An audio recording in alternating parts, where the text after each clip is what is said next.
خطبہ نمبر 203۔ آپ علیہ السلام کا ارشاد گرامی دنیا سے پرہیز اور آخرت کی ترغیب کے بارے میں۔ بسم اللہ الرحمن الرحیم۔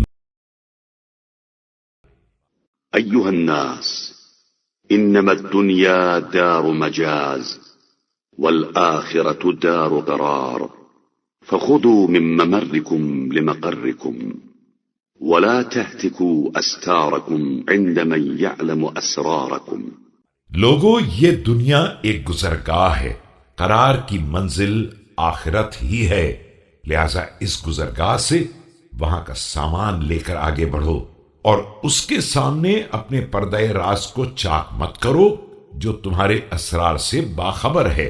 وأخرجوا من الدنيا قلوبكم من قبل أن تخرج منها أبدانكم ففيها اختبرتم ولغيرها خلقتم۔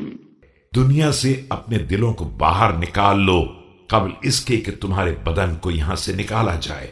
یہاں صرف تمہارا امتحان لیا جا رہا ہے، ورنہ تمہاری خلقت کسی اور جگہ کے لیے ہے۔ إن المرء إذا هلك قال الناس ما ترك وقالت الملائكة ما قدم لله آباؤكم فقدموا بعد يكن لكم قرضا ولا تخلفوا كلا فيكون عليكم فرضا۔ کوئی بھی شخص جب مرتا ہے تو ادھر والے سوال کرتے ہیں کہ کیا چھوڑ کر گیا ہے، اور ادھر کے فرشتے یہ سوال کرتے ہیں کہ کیا لے کر آیا ہے۔ اللہ تمہارا بھلا کرے، کچھ وہاں بھیج دو جو مالک کے پاس تمہارے قرضے کے طور پر رہے گا، اور سب یہیں چھوڑ کر مت جاؤ کہ تمہارے ذمے ایک بوجھ بن جائے۔